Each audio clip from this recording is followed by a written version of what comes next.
All right, guys. Good morning. I hope you had a blessed liturgy and good breakfast and ready to roll today. We have a big schedule today, so focusing is important. And I wanted to introduce you guys to, I know Abuna Anthony Hanna joined a couple of sessions with us, workshops with us last night. But if you're not familiar with him, he is the priest of St. Mary and St. Mina Coptic Orthodox Church in Concord, California. And he is here specifically to bless us with his presence. He is a wealth of knowledge in the field of apologetics. He is a researcher, top-notch researcher on all levels. And in addition, he has agreed to speak to you today and fly specifically for our conference from California. So please welcome Abuna Anthony Hanna and give him your full attention.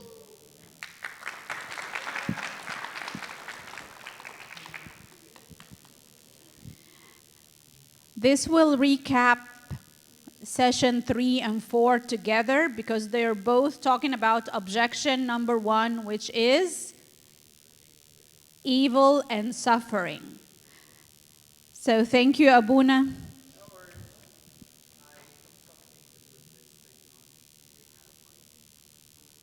There is here and there is a podium. It's so too far back. That's fine. Or I can bring a chair. Yeah, you can bring it here. This is hooked up, so we can bring a chair, or we can bring this table closer.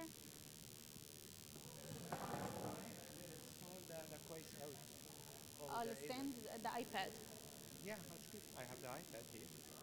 Probably should have an iPad. Okay. Maybe wrap it around.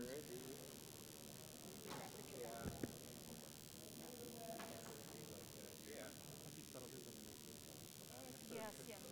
Huh? Yes. Good for now. Yeah, لغاية لما نجيب الكرب. Can you احنا بعد ال presentation?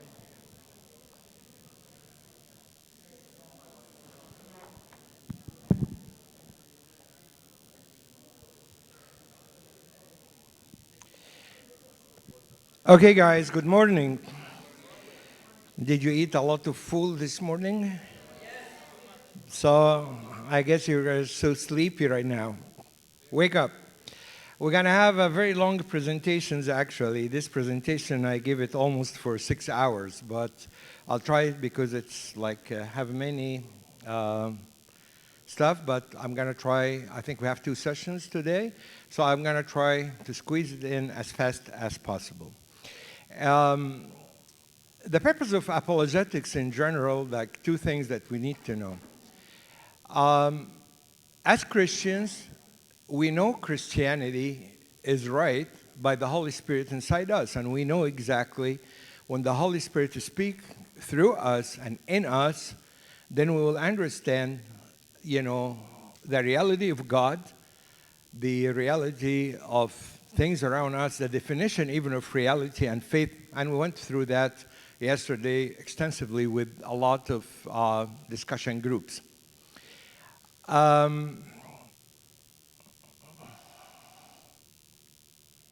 Thank you. But knowing Christianity is something, and show Christianity is right is different story. And through apologetics, we're supposed to show others that Christianity is right and God is right. And He is available and God is real. And that's what's the purpose of apologetics. We have to study that because we're in an era right now, there's a lot of doubts, like we discussed yesterday. And this doubt can really inflicting us a lot if we are not standing in a very solid ground to know exactly what we're doing and what we believe in. And I hate the word blind faith. People always accused us, "Oh, you just only have a blind faith." No, our faith is not blind. Our eyes is very open. And even Paul himself said, I know whom I'm believing in. So we know what's our belief. And our eyes is very open. And we have a sight of faith that we know what faith is, what we believe in. And we're not believing in like hocus pocus stuff. No, we know reality, what we believe in. And that's make Christianity different than any other religion. I'll start my presentation with something. Things work? Okay. Good. I'll tell you a funny story happened to me personally. When I travel a lot, and you guys, please, I hate to see side talks and people not paying attention, because if this is the case, I feel that, I'm boring or people don't pay attention to what I'm saying, so that gives me a very negative feedback. So please, try to be attentive as much as you can. So I travel a lot, and my mind is programmed in something. As soon as I get in a plane, I go to sleep, even before the plane takes off, and that's a blessing. So every time I go to a plane, it's just I put the seatbelt and go to sleep. I don't know why, but I programmed this way. And one time, I was traveling from San Francisco going to Egypt, and I had a layover in London. And I was sitting in my seat in the plane, and next to me was an atheist guy. First of all, I tried to sit down with him, next to him, and the guy looked at me, and I was very disgusted. I don't know why. I don't smell bad or anything, so I don't know what's going on with him. And, he looked at me, and just frowned his face, and I said, "What's wrong with this guy?" And I sat down. And then the plane start to move, and even before the plane takes off, and he told me, "Who are you?" I said, "Oh my God, that's not a very good start. I only have 9 hours flight from San Francisco to London. I'm going to sit like this." And I said, "Well, I'm a priest." And he told me, "Can I ask you something, and don't be offended?" I said, "Yes." And he told me, "Why are you wearing a dress?" I looked at him. I said, "What?" And he said, "Yeah, why are you wearing a dress?" And politely, I told him, "Well, sir, it's not called a dress. They call it robe." Whatever. I said, "Oh, my God, that is going to be a really interesting flight." So he started talking to me. And then he told me, "Where are you going?" And I said, "I'm going to Egypt." And I started, to introduce myself to him. He told me, why Egypt a third world country?" I said, "No, let me know." Then he told me, "Because you still believe in this book." He didn't even would like to say the Bible, I said, "You don't believe in this book." So I played dumb. I told him, "What book are you referring to?" Of course, I know what he's talking about, but I played it dumb. I told him, "What book are you referring to?" "I said, that book that you believe in, the Bible." I said, "Okay. What's wrong with that?" And he said, "That is the way that make the people, retarded and going backwards and start to really, And the guy was so rude. And normally, I'm a polite person, and I'm very classy person when come in a conversation. I don't use any offensive word, but I start by getting upset. So we start talking, and then he started telling me, "There's no such a thing called God. It's just something you guys invented to brainwash people."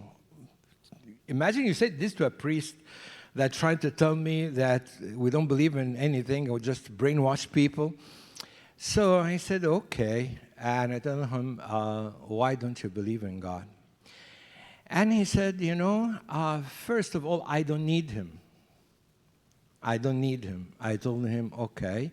And I said, "You guys need him in these countries because your government is a failure.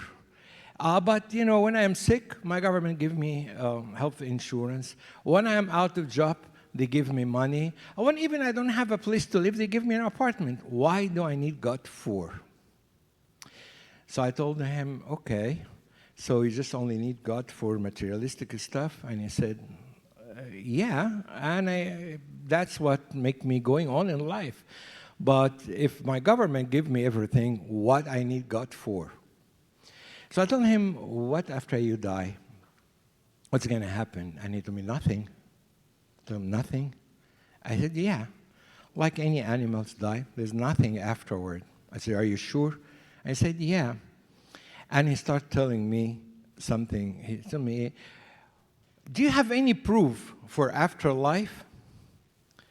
So I reversed the question. I told him, do you have proof there is no afterlife?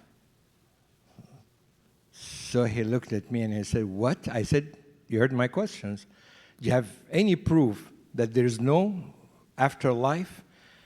And he said, well, I wasn't there. I told him I wasn't there either. So then he told me, but prove for me that you have, a life after life. I said, you know what? I believe in it.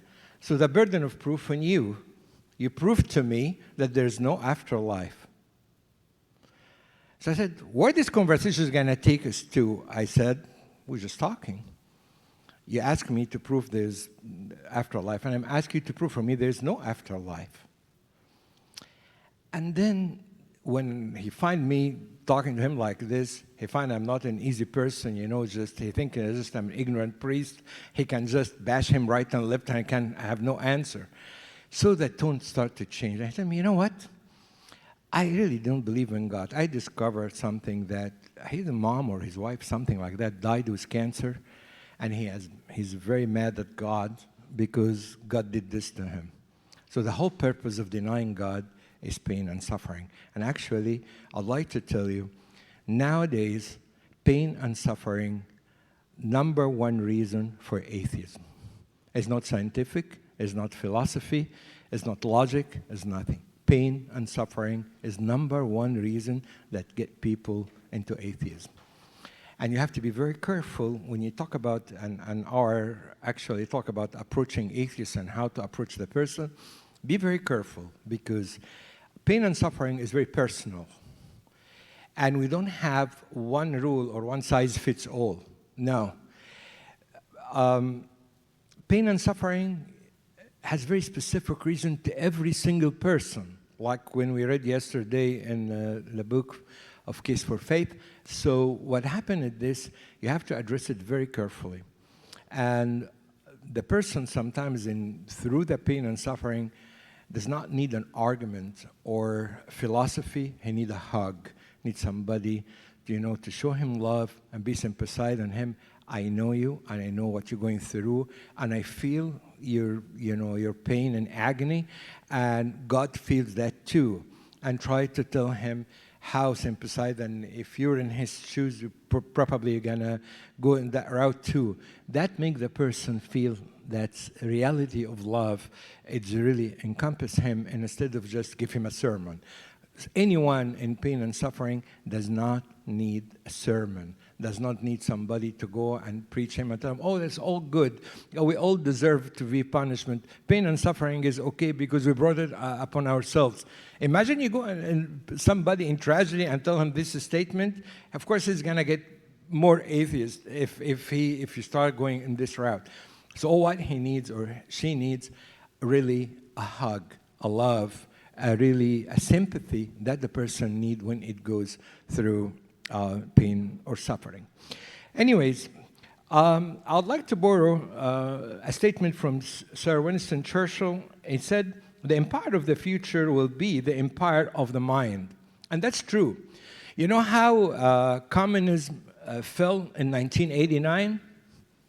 Anybody knows? You know what's communism, of course, right? I'm sure, right? How it fell in 1989 during Ronald Reagan time. Do you know or study that at all? Yeah, when Berlin Wall fell. And do you know what happened? It was knocking down through ideologies. America didn't have any war, but it was a mind thing. Started spreading and knocked down the ideology of communism. And that's what happened. Everything fell down. And this statement is very true. Like the empire of the future will be the empires of mind. See now technologies that invade the whole world. What's behind technology? Mind, right? And we invade the whole world like iPhone, iPads, all this. See how Apple marketing their thing. It's just behind this is what? Mind, no wars.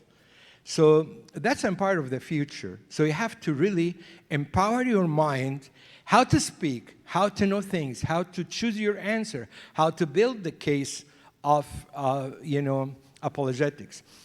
And we're going to learn together through this presentation how to do this. Please consider the following, and you can see the screen. Oh, I guess I'm wrong. Okay. Unbelievers have a good questions. Christianity had a good answers. God commands us to give them the answers. Don't ever mock an atheist. Don't tell him you're stupid. You don't understand what you're talking about. Oh, this is a silly question. How you talk about this? How you ask this kind of questions? Creating an animosity with an atheist is going to be a lose-lose situation. You will never win him or her.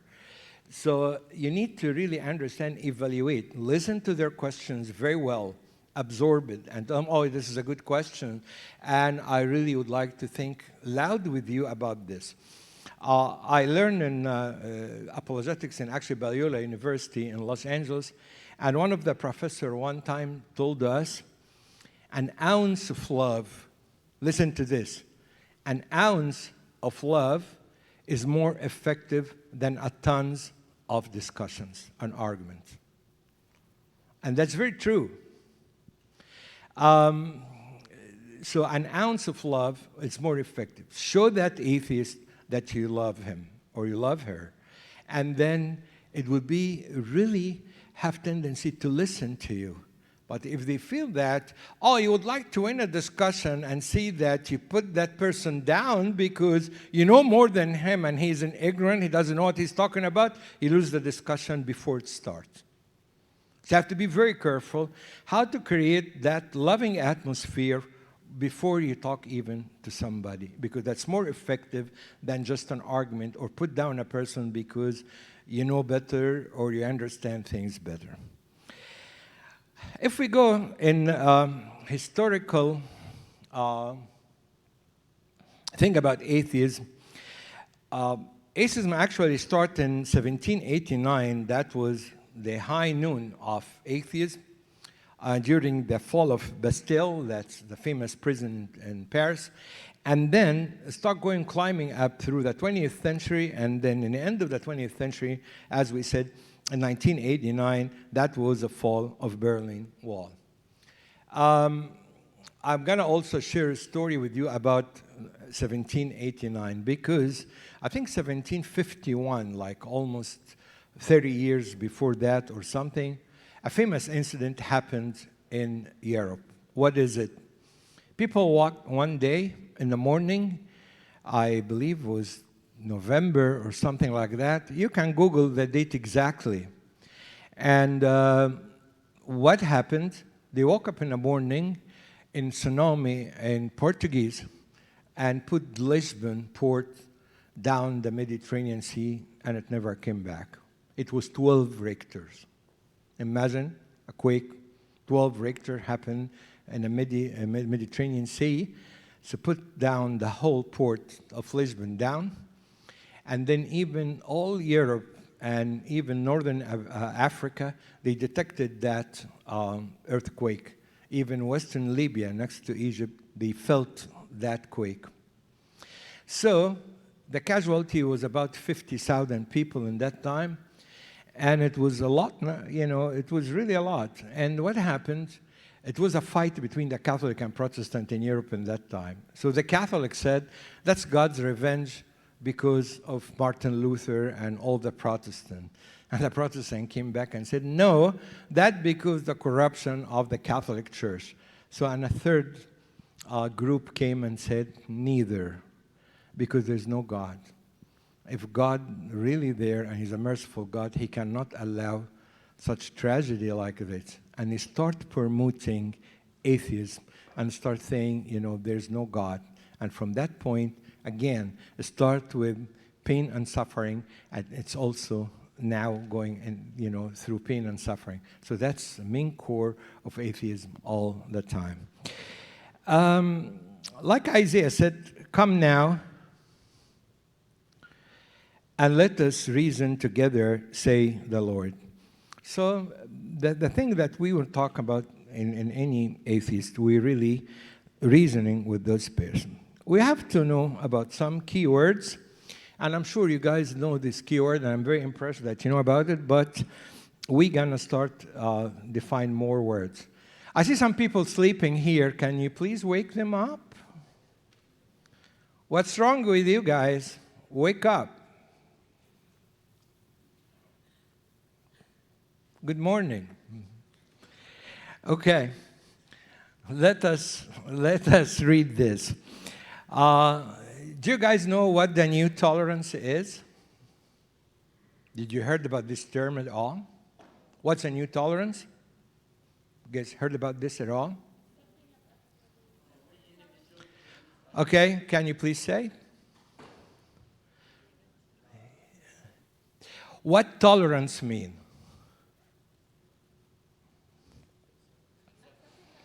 When somebody get high in drugs and start taking overdose, why he's doing this? Because he got tolerance, right? Through the drugs, so start taking higher doses because the initial dose is very ineffective. So what are we having now in this society, or we called it new tolerance? Can anybody read this for me, please, to wake up? Go ahead, read this.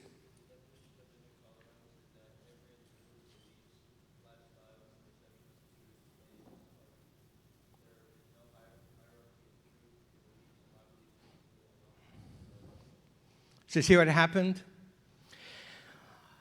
New tolerance is that every individual believes lifestyle and the perception of truth claims are equal. There is no hierarchy of truth. Your beliefs and my belief are equal, and our truth are relative. That's mean, you're a Muslim, I'm Christian, you're a Buddhist, and I'm Christian, we're all right. There's no such a thing called right and wrong anymore. And we're going to get even better with this. Listen to this because you're going to love this. A new word was added in a dictionary on April 17, 2005, 5 p.m. Eastern Standard Time. A new word was added to the dictionary. This word was inaugurated as the word of the year for 2 successive years. What is it? Anybody knows? I know you know.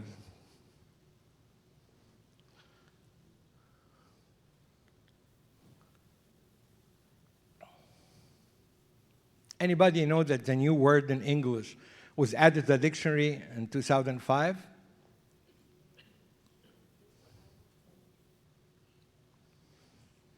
Okay, what is it?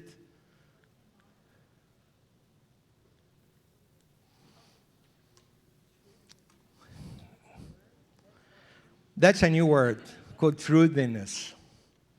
What's truthiness? It said the quality of seeing to be true according to the one's intuitions, opinion, or perception without regard to logic, factual evidence, or the like. What that mean? There's no truth. Truth is who you define the truth. Even if it's against logic, if it's something impossible. I'm going to tell you something funny happened to me one time. One of those guys came, and he's a Buddhist. And I'm going to get into that when we talk about worldview. And he told me, let me ask you this question. And then his tone like he discovered something amazing. He told me, why do you think the blue is blue? And I looked at the guy, he said, what? And he said, yeah. What do you think the blue is blue? I said, well, my background is an engineer, so I told him, well, I think when I was in college, we put the prism and we saw the light through the prism, and blue is one of them. I thought, and I am talking to a logical person. He told me, well, but who defined the blue? I look at him and I said, well, the guy is in drugs or something. I don't know what's going on. And he told me, you define it, but maybe the blue is not blue. I looked at him and I said, what is this? And he said, we define things on our own, but that's not true. Who said that the blue is blue? And I said, well, you're right. Maybe it's not blue. Of course, I found that, continued discussion with this guy is not going anywhere. So he defined the truth for himself. And last night I was watching the movie, What is a Woman? And that's a very good movie. And that guy went with these ladies and asked them, and do you believe that you're whatever? And I think one lady said she believed that she's a wolf or something. And he said, do you believe that you're a wolf? I said, yeah, I believe that. And I, stayed with wolves and stuff like that. So he said, do you believe that? So sometimes, that the truth became how we define it. It doesn't matter it is logical or makes sense or whatever. The guy is telling me blue is not blue. It doesn't make any sense? No. But that's the truth in his mind. Blue is not blue. Yes, go ahead.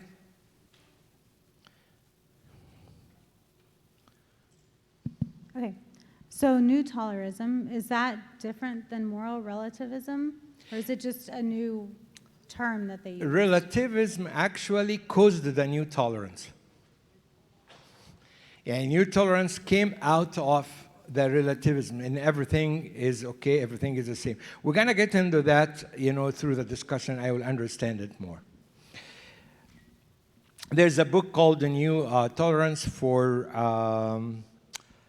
Josh Maxwell, I think, and it's out of print now, but I think it's still in Amazon, and it's a very good book. It's explained that a lot and how that explained the art and everything. Okay. Basic form of atheism is, atheism comes in a various form, a spectrum of possibilities extending from a rather mild absence of belief in God or any supernatural being to decidedly more strident and rigorous rejection of any belief as manipulative, false, and enslaving. So some people, they're rejecting God just because I don't want to be a slave to somebody, tell me what to do. Nobody tell me what to do in my life. So I'm rebellious against God because I don't know somebody to control my life and tell me what to do. And that's basic form of atheism. Some people are mild. They said, well, God is there. I don't care if he is there or not. And some people said, no, I know for sure he is not there. Can we leave that question to the end of the session just to go through it? طبعا, we know this term, agnosticism. And agnosticism, of course, you guys know about it, right? It's claimed that we cannot know God. Agnosticism asserts that we cannot speak meaningfully, cognitively about God. What the word gnosis mean? What word gnosis mean? No? What gnosis mean? No? You have to know this word. Gnosis means knowledge. When you put a, that's a Greek word. When you put a next to it, it's a negation of it. So agnosis means don't know. Right? So gnosis means, knowledge. Agnosis means I don't know. And they have two teams in this. People said, we don't know if there's God or not. And some people said, no, we know there is God, but we don't know in which religion. We cannot assign him to a certain religion and say, he is in this religion or he is not. But both of them are still searching. And the word they always say, oh, I don't know, but I'm searching. And I'm trying to see if there is God or not. Theism. What's theism? Can anybody tell me what's theism?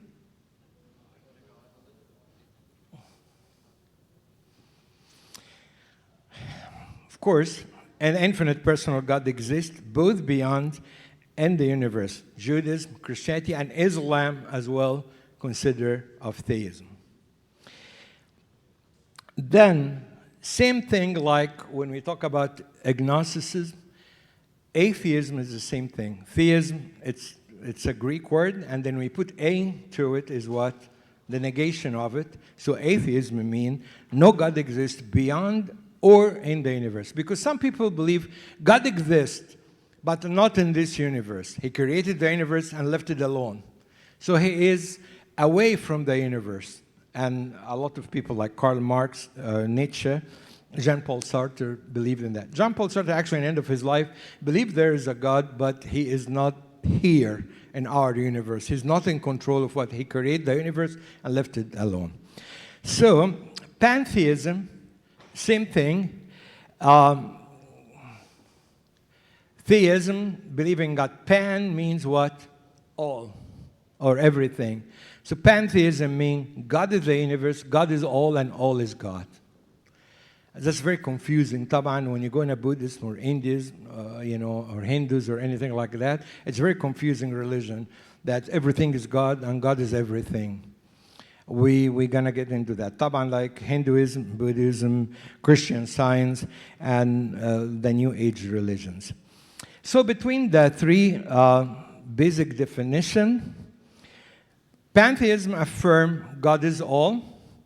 Atheism claims there is no God at all, and theism declares that God created all. And that's between the three major definitions in a whole world. Again, pantheism, God is all. Atheism, no God at all. Theism is God exists and created all. In pantheism, all mind. According to atheism, all matters. But theism asserts both mind and matters exist, and we believe that matter cannot, bring mind, but we believe that mind can create matters. And that's the difference between atheism and theism. Atheists believe it's all matters. Somewhere in a pond, millions of years, two particles collide each other, and then what happened when they collide each other? They bring in materials became a soul, suddenly like that. It's like science fiction story. So what happened? They believe that matter created mind. Theists believe no, mind created matters. And pantheism believe it's all matters. There's no such a thing called mind. Now we're going to go in a basic definition of truth. Can anybody tell me what truth is? How would you define truth?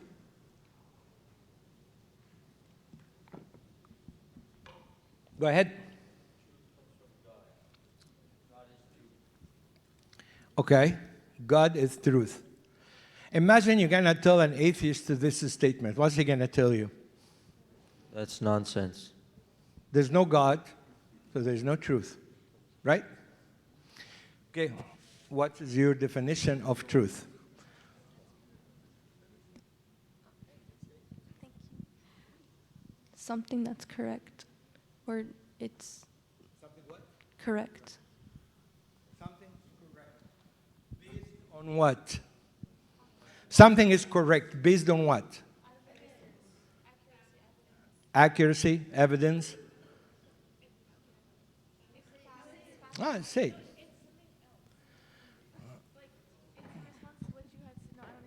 I was just going to say that if an atheist responds and says there is no truth, it makes no sense because they believe that that's true. You know what I mean? It's called self-refute to the statement, but I'll get into that. Yes.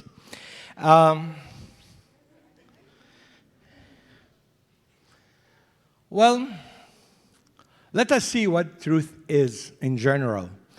Truth is a matter of a preposition, beliefs, thoughts, statement, representation, corresponding to what? To reality. I have a statement, I have to back it up by reality. Well, I can't say a fairy tale and say, oh, this is the truth. Is there such a thing called unicorn? No, it's a fairy tale.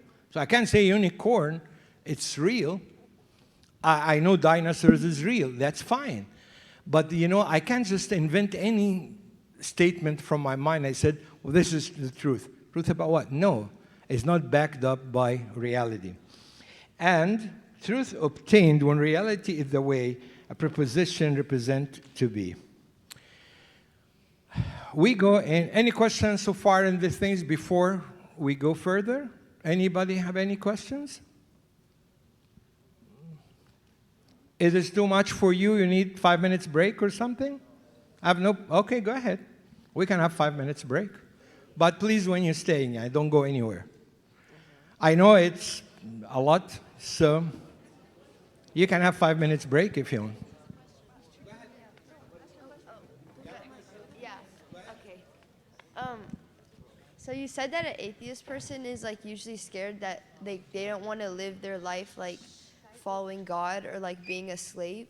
So if they think that if they like believe in God, wouldn't he have to be a thing? So like wouldn't they have to believe that there's a God to think that they would be like enslaved if they like praised him? Yeah. So that means that because atheists believe that there's no God, but you said that another reason that atheists are atheists is because they don't want to be. So wouldn't that mean that they have? They refuse the idea of God because the idea of God is enslaving whoever God is. You understand? Yeah, the whole concept about God is enslaving. I don't want to commit myself and I'll be subjected, under someone. I don't want to do that. So that's the whole idea of God is enslaving. We can give you like 5 minutes refreshment if you guys want, because I see you guys sleeping. I don't know what's going on. I don't think I'm that boring, Yani, but just wake up a little bit. Okay? Go ahead. Go ahead. It says that truth is a matter of proposition corresponding to reality. Right. However, my reality could be different than the reality of somebody else in this room. Excellent. So that would mean my truth would be different than somebody else's truth. We're going to get into that to define what reality is. Thank you, Abuna. Okay. Go ahead.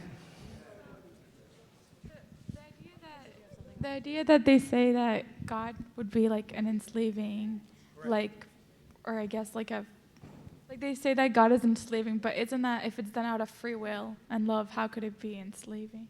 Like to the people who do it out of free will. Well, that's their corrupted idea about God. No, I'm not agreeing in that, but the idea is, they believe, you boil it down and something happened in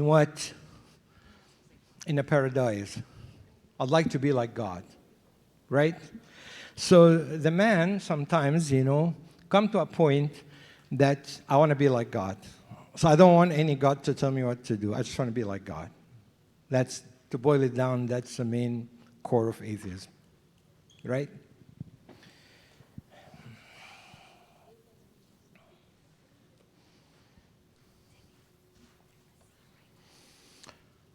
Okay. Are you guys refreshed a little bit or what?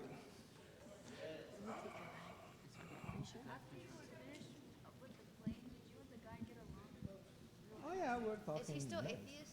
Yeah. I mean, I'm a Abuna, so I have to be nice. What's okay. So guys, any questions or any comments or something that you disagree or something you don't like? Can you please tell me? All right, then we go to part 2. This is what we called the apologetic pyramids. And what's the apologetic pyramids? How to build a case, to talk to an atheist person. So the pyramids just go up and you're going to find it so fun to follow up with that. The basic form that we're going to start with is actually going to talk more about truth. Because that's the thing that we need to talk about it with somebody, The basic aim of religion, like Encyclopedia Britannica said, what's the basic aim of religion?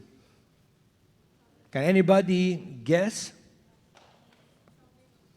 Salvation. And what else?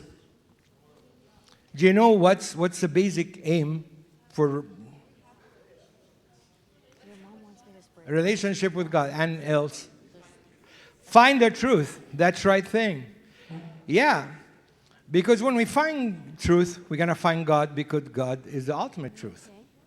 So the basic religion is truth. But now, as I said, we have a lot of new definition for truth. Then we have to start with the basic things with truth. What is the objective truth? You know what the objective truth and the subjective truth? If you guys want to be an apologists, you need to know this term very clear. What's the objective truth?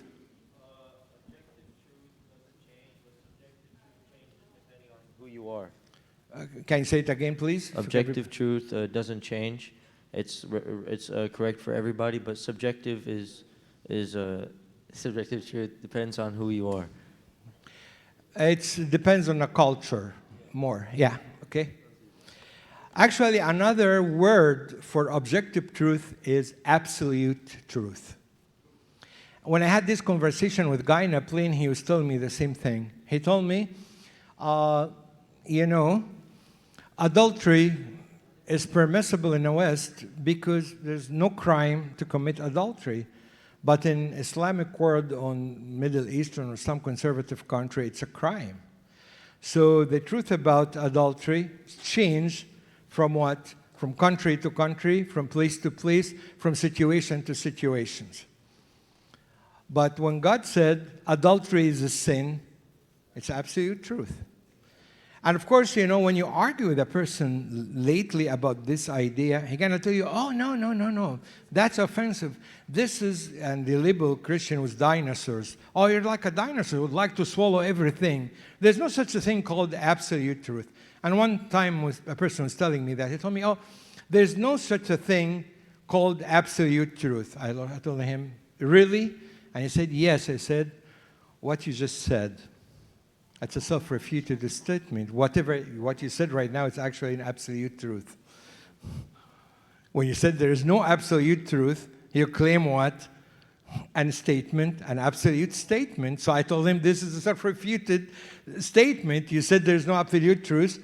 What you said now, it is really a false statement. It's self-refuted because what you said is actually an absolute statement.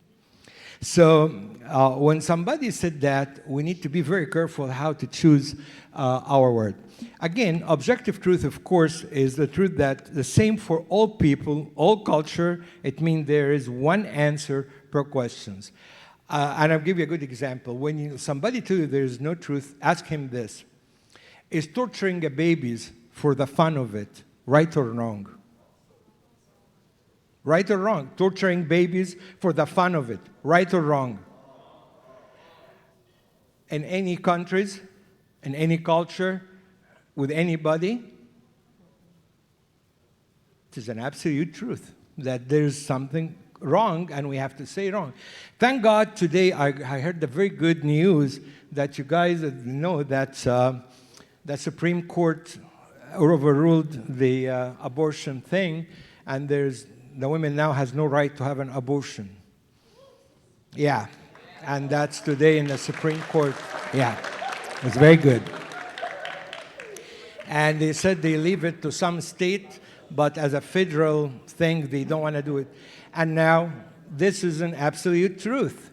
And I'm glad we find somebody knows that there's an absolute truth, because killing baby, in the past 50 years, for your own knowledge, America killed 40 million babies through abortions.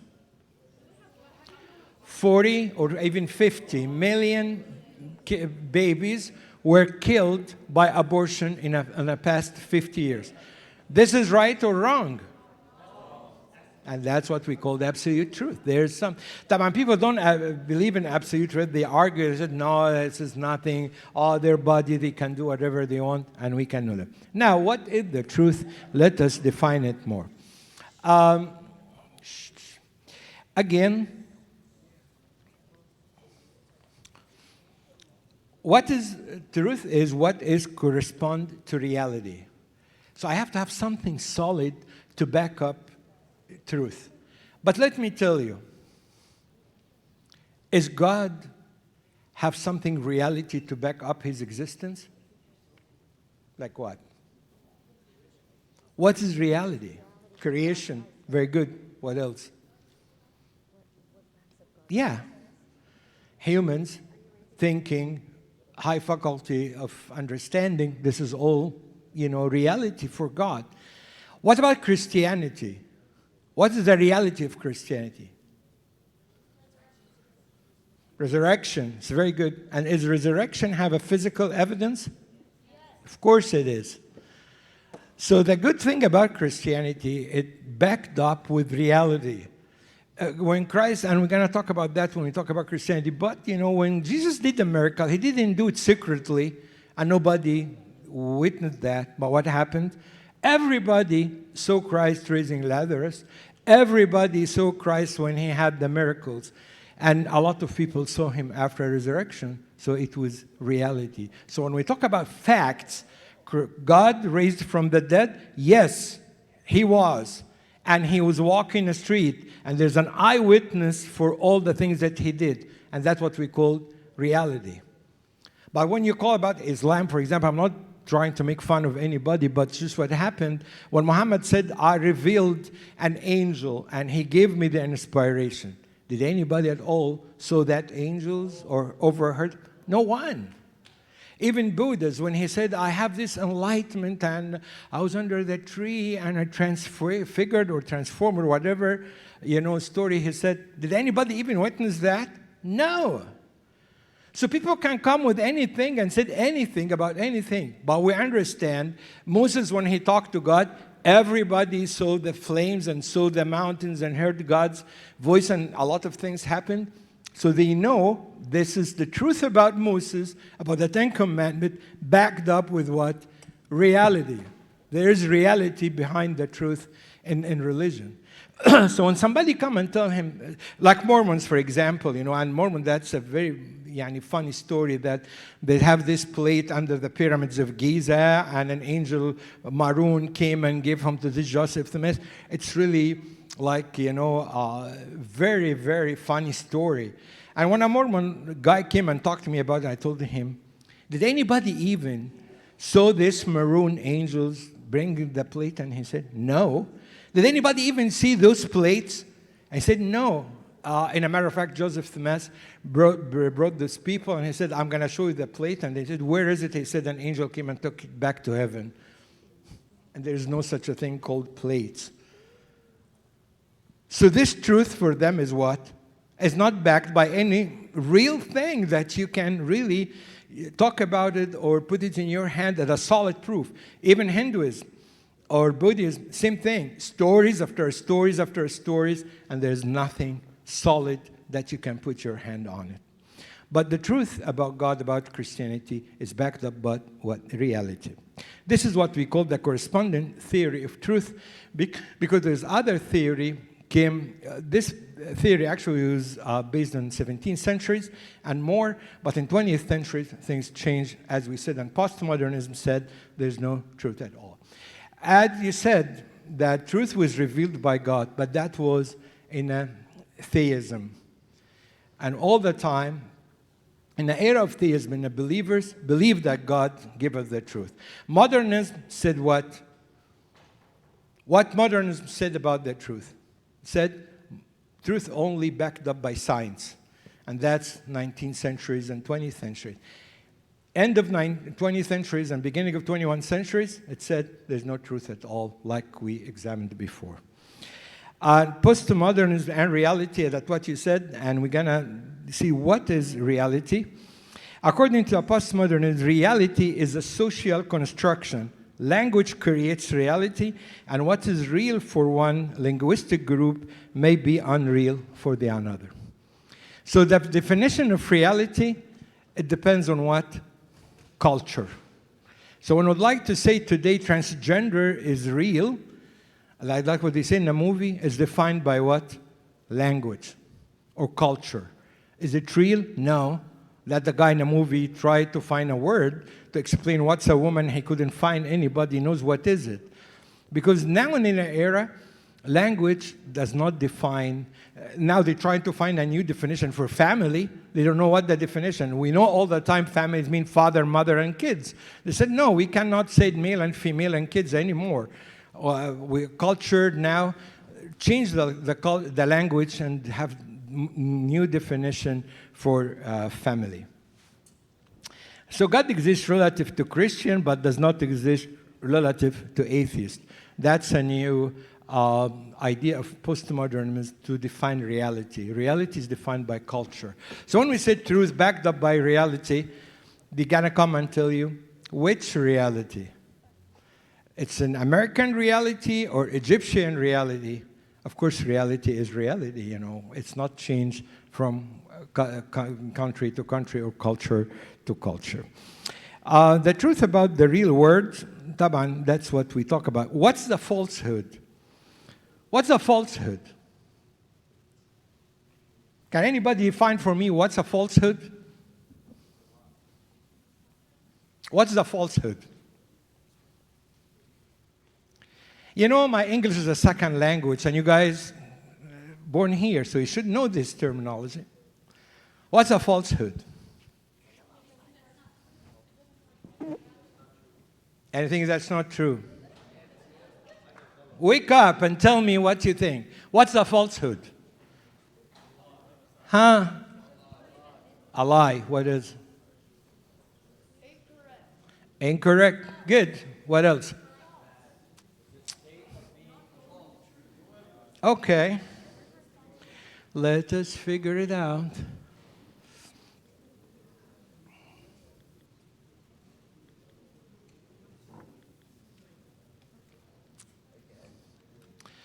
The falsehood is not telling it like it is.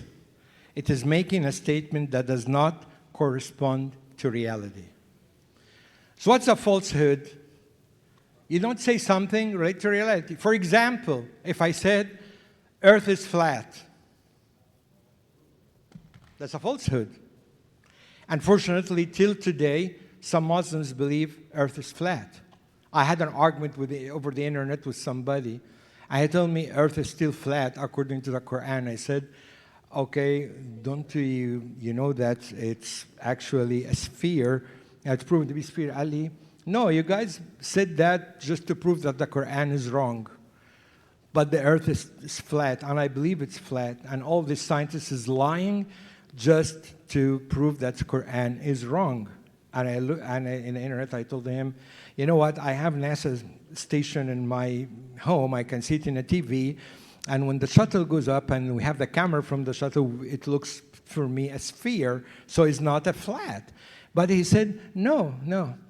So imagine when you try to have an argument with a person with this mentality, it's definitely falsehood. Reality is Earth is a sphere, is not a flat. So a lot of things that we talk about this today has not real. When I talk about transgender and I said a woman can be a man or a man can be a woman, that's what? A falsehood. And even, it's proven biologically, medically, everything. Man will never be a woman. Woman who's not going to be a man, no matter what you're trying to do and give them injections and whatever or hormones, that's not going to happen. Man is still a man, woman is still a woman. That's not going to change. Skeptics or skepticism fails because the total skepticism claims that he doubts everything, but he does not doubt his own doubt, and he's not skeptical about his skepticism. You remember yesterday when I told you, doubt your own doubt? When you doubt your own doubt, then you're going to reach a conclusion. This is a very philosophical statement, but I would like you to wake up, and I know it's maybe difficult a little bit. Opposites can be both right and wrong, right? Can anybody of you studied philosophy before? Or take philosophy classes? Okay. So opposites cannot be both true. What that mean? The fundamental law of philosophy or law of contradictions. It said A is not non-A, right? You know this from logic, right? A is not non-A. Law of identity, A is A. It can be A and opposite to A, right? And law of exclusion said what? Either A or non-A, but not both. Yani I can say black is white. Either what? Black or white. I can't have both and said black and white are the same. Either black or white, right? Anybody have objection in this? Okay. Then, if we apply this for God, God is God.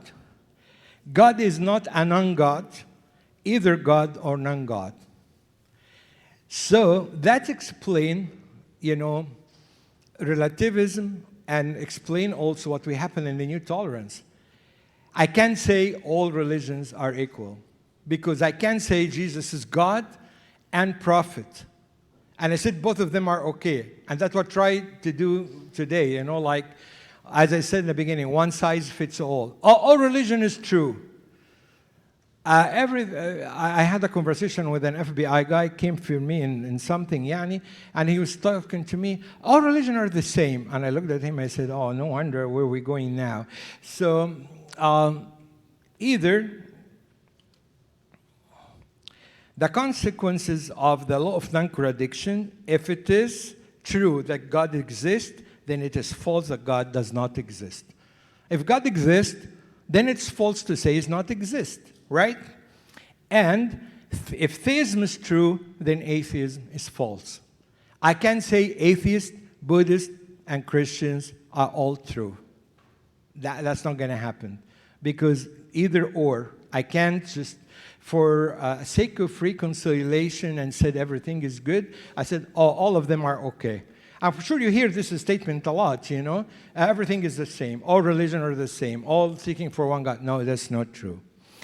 And that's applied for us. If Christianity is true, then any view contrary to Christianity is false. If Islam is true, then any view contrary to Islam is false. We have to be black and white. Truth is truth. Reality is reality. If that's A, cannot A and minus A in the same minute. So all view cannot be true. Then the conclusion for level 1 with the truth, the foundation of the pyramids was established. Truth isn't relative. That is determined by what we believe, but truth is whatever is consistent with reality.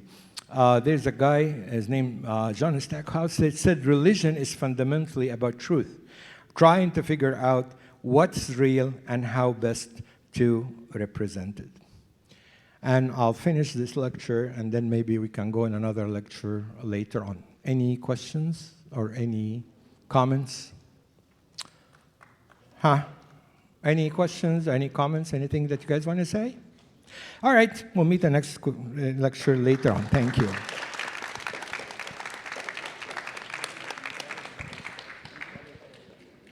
I think she wants to say something. Thank you so much, Abuna. If you don't mind the kids to come around you for a quick picture. Absolutely. All right. You can sit here and I come in the back and they stand and picture what they are standing. Oh, very good. From where you're at, just stand up and turn around. Easier than bringing him home. Yes.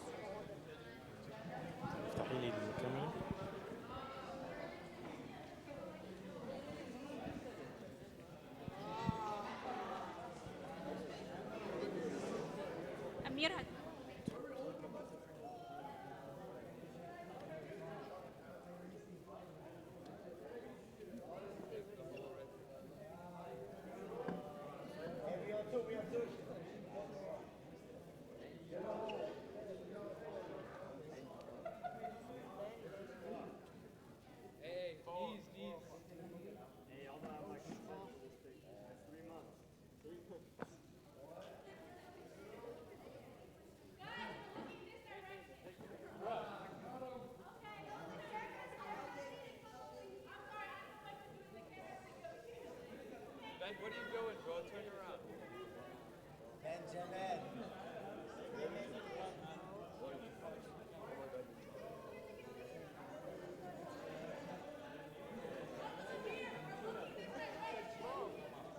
All right, have a seat. Thank you. We're going to take another picture that way, since Abuna was not in the first picture. So sit down. And the very last line, if you can come and sit on the floor over here if you want.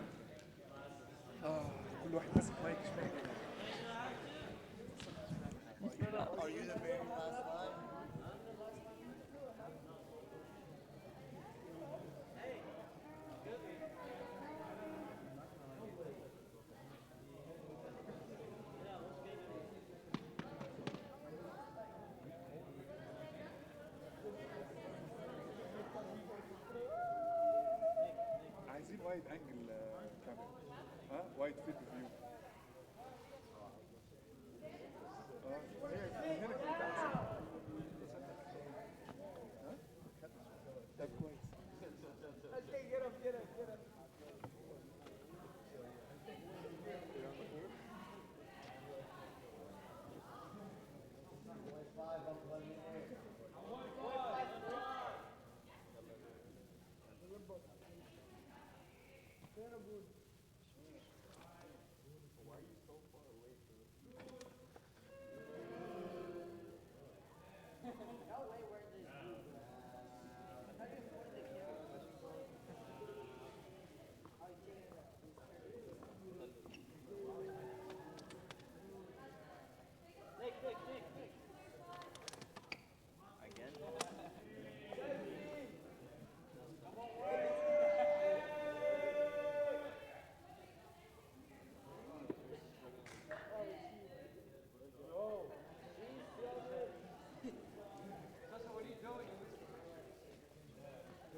Okay, remember that we have a prize for best question. Abuna didn't hear one question from you so far.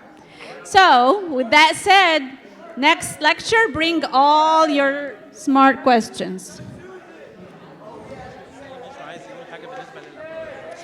We have 5-minute break right now, and then we're gonna go to the game time. If you have not done the waiver, Uncle Malek is in the back. If you don't have your name in for the waiver yet. It was complicated a little bit. I think they struggle with That's this. what I'm trying to provoke. but provoke that. Yeah, but provoke thing. But يعني متهيألي they're gonna ponder on it, and then in the next lecture we're gonna bring them. It's my balloon. It's my balloon.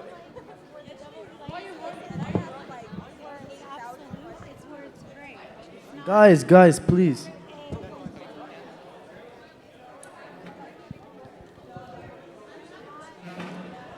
Mom was asking if we stayed left to come to the border tomorrow.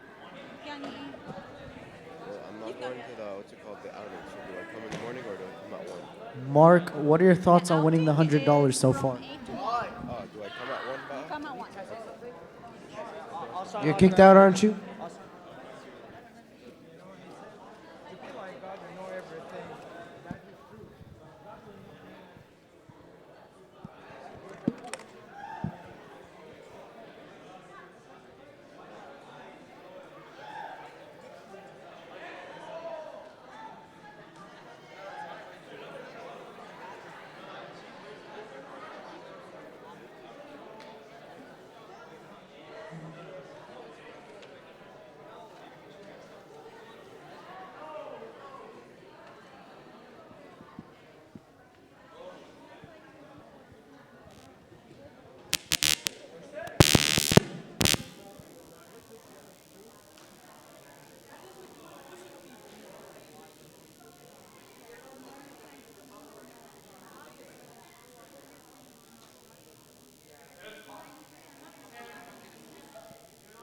I get the Wi-Fi password, please? I have to do my homework. There is not Wi-Fi password. There's not? At Ooh. all? Okay. Ah. Okay, thank you. Oh! You can't bend over in front of me. Do you have a hotspot? I don't think it works with my computer. Let's get the sports started.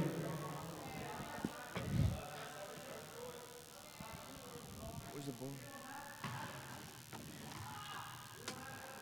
Red and blue basketball, red and blue basketball, yellow and green football. Played it 5 times. They give me a break. Can you play on my team? Yellow? Oh, thank Dang. God. Thank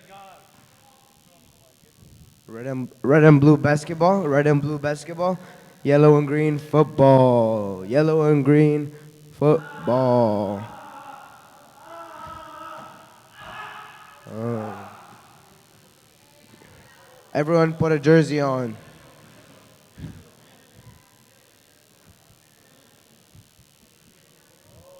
Andy's critic. Uh,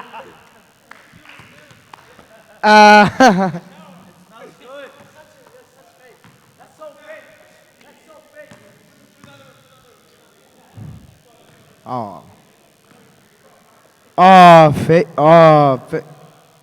Busev goes for the three.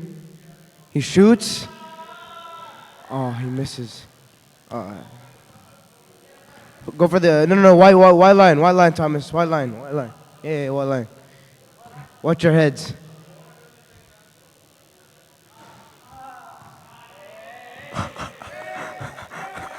All right, black line. No, black line. Andy Joe 1v1. Oh my, watch your heads. It's cold, but white line only.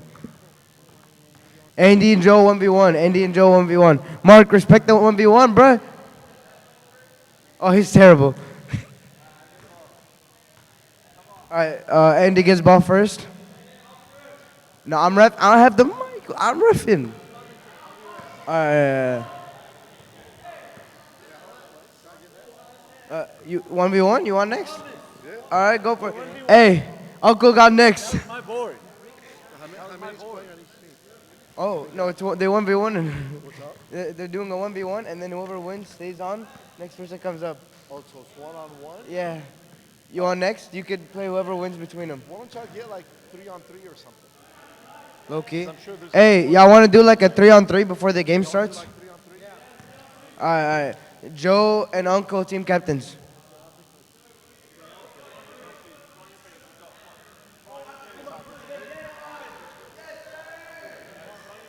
Huh? Why? I already did it. I did do it. Bruh, Rafi always capping. Cap.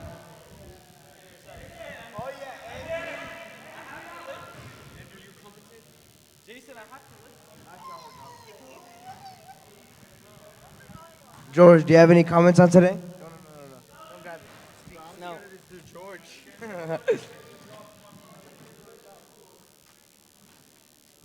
Kate Sheffy, come sit on Susan, please.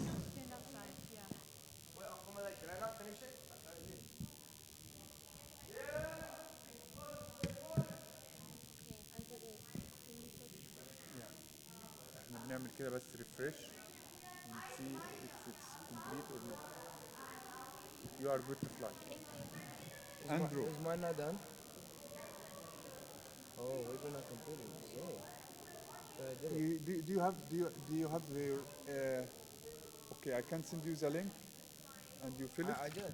I think I'm pretty sure I did it. Is there any way I can check if I did it or not? You did not here. We were not complete. Yeah, let me go get my phone. Make sure to enter the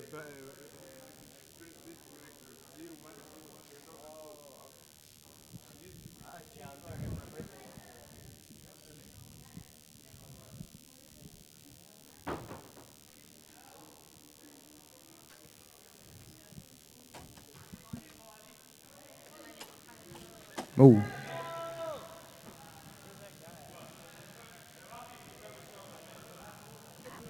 Mariam Beshara, please come sit on Susan. Gabby Girgis. Natalie Nashid.